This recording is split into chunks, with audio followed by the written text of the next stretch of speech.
예, 여러분 반갑습니다. 피 클래스 중에 미래 클래스 4주차 시간입니다. 어, 오늘 여러분들과 다룰 내용은 인구입니다. 인구. 예. 제목을 좀 거창하게 붙여봤습니다. 미래 전망의 첫 단추라고 붙여봤고요. 인구 예측입니다. 인구 예측이 왜 중요한가? 한번 여러분들하고 오늘 살펴볼 건데요.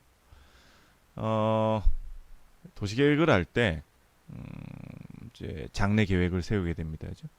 20년, 30년 뒤에 김해시가 어떻게 바뀔까, 경남도가 어떻게 바뀔까를 예측을 하고 그 바뀌게 되는 예상되는 모습들을 그리면서 얼마만의 도로를 공급하고 얼만큼의 주택을 공급하고 그리고 얼마만큼의 녹지를 공급할 것인지를 계획하게 됩니다. 근데 이제 이 모든 계획의 기초가 되는 것이 바로 인구입니다. 이제 계획 인구라고 할 수 있겠습니다. 어, 도시계획을 수립할 때 미래 도시계획 마찬가지입니다. 보통 이제 김해도 작년인가 아마 2035 김해시 도시기본계획 수립을 하고 공청회를 했습니다. 그러니까 이제 15년 뒤에 김해가 어떤 모습으로 바뀔지를 다 예측을 하는데 그 첫 번째 단추가 인구 예측이라는 것이고요. 인구 예측의 방법은 뭐 필요에 따라서 총량을 구하기도 하고 그다음에 지역별로도 구하기도 하고 연령대별로도 추정하기도 합니다.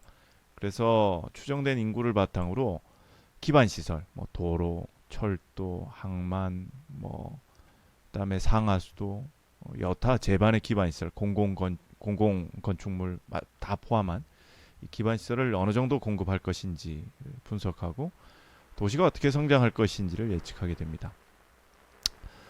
어, 토지 이용 계획이라는 것이 있어요. 땅을 어떻게 다룰 것인가를 이제 구상한 그림인데요. 역시나 이제 이 계획 인구가 이 토지 이용 계획 수립의 기초가 됩니다. 뒤에서 한번 살펴보시게 될 텐데, 김해시가 2020년 목표 인구를 65만으로 설정을 했는데 실제로는 54만 밖에 되지 않았습니다. 많은 지자체들이 이런 우를 범하고 있고 때로는 의도적으로 이렇게 계획 인구를 부풀려서 추정을 합니다. 왜냐하면 계획 인구를 과다하게 설정하면 개발 사업이나 필요한 시가와 예정 용지를 확보할 수 있습니다. 그래서 도시를 무분별하게 외연적 확산을 할 수 있는 근거를 마련하는 거죠. 근데 실제로 그렇게 인구가 늘어나지 않았다는 겁니다. 인구 예측은 크게 두 가지 방법이 있습니다. 여러분들 학술적인 부분이니까 그냥 그렇다라고만 알아두시면 될 것 같습니다. 먼저 이제 요소적 방법과 비요소적 방법 두 가지로 나누게 되고요.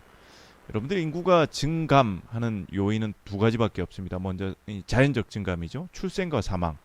그 다음에 사회적 증감입니다. 인구가 전출, 전입. 그죠?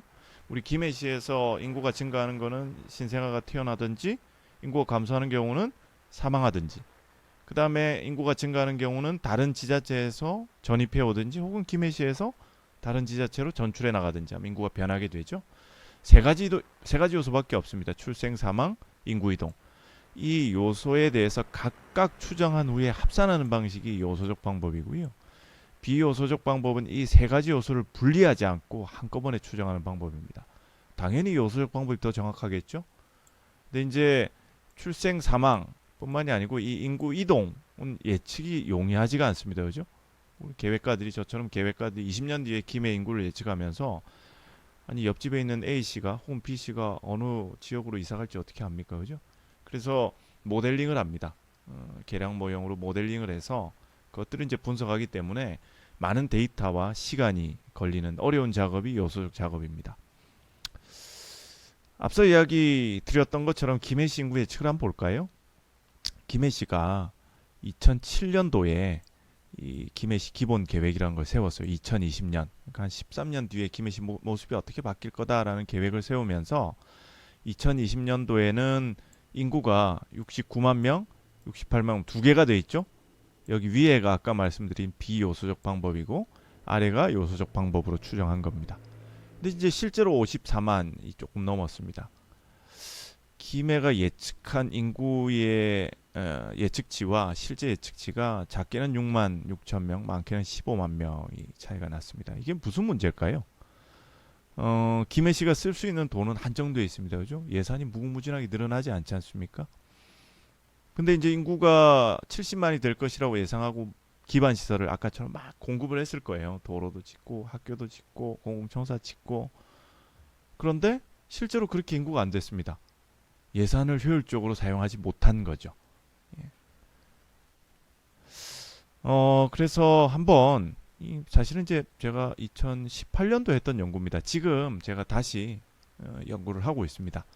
2018년도에 2025년 김해시 인구가 어떻게 바뀔까라는 것을 예측을 했어요. 근데 저는 아까 두 가지 방법 중에 요소적 방법을 하지 않고 비요소적 방법을 했습니다. 그래서 인구를 추정을 한번 해봤고요. 이론적으로 가장 좀 강건하다라고 하면 영어로 하면 로버스트라고 하는데 강건학 방법이 이 두 가지 방법입니다. 제가 2년 전에 분석을 해보니까 한 58만, 한 53만 정도 될 것 같아요. 앞으로 한 5년 뒤에 김해 인구가. 지금 이제 54만이잖아요. 그럼 58만이다라고 한다면 저 이제 인구 성장의 폭이 아주 둔화돼서 증가하다가 정점 이후에 감소할 것이고 53만이다라고 한다면 2020년부터 2025년까지 인구 고점이 있고 이제 감소한다라는 거죠. 예. 근데 이제 앞서 말씀드린 대로 정확한 분석을 하려면 요소적 방법을 같이 써야 됩니다. 그래서 인구 이동 모형이나 연령 집단 생존 모형이라는 것들이 있습니다. 모형을 만들어서 해야 되는 것들이고요. 이건 아마 제가 연구가 되고 나면 또 언제 여러분들한테 한번 또 말씀드리도록 하겠습니다. 근데 이제 이론에서 다룬 몇 가지 방법들을 가지고 좀 더 상세하게 한번 들여다보고자 했습니다. 먼저 이제 전국적인 사실은 경향이죠.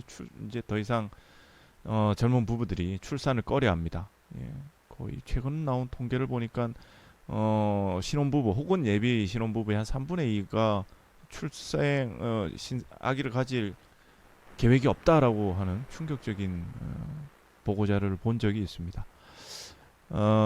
몇 가지 이제 여러분들 이 슬라이드를 보시게 되면 가장 위에가 김해 전체 인구, 여성 인구라고 해서 이건 이제 가임 여성 인구입니다. 만 20에서 39세 인구입니다. 그다음에 이제 65세 이상 고령 인구고 이 마사 지수는 이 여성 인구를 65세 이상 고령 인구로 나눈 값입니다. 그래서 이게 0.5보다 낮다라고 하면 쉽게 말해서 이제 어르신들 65세 이상 인구가 가임 여성 만 20에서 39세 이상의 인구보다 2배가 더 넘어가기 시작한다.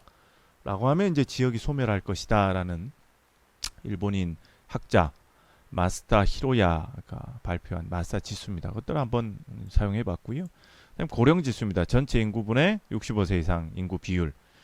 그래서 이제 붉은색으로 표시한 지역이 마사 지수 상으로 인구 소멸 예상 지역들입니다. 2005년도에는 김해가 깨끗했는데 2010년 되니까 이제 면단위 지역에 나타나기 시작했고 2015년도에는 대부분 면이 여기 걸리게 되죠.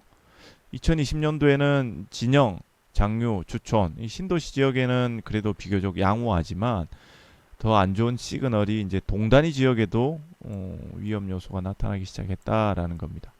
근데 저는 이제 이것보다 더 안 좋게 보는 징후가 젊은 여성의 인구 감소가 도드라지게 이제 높아진다라는 거예요.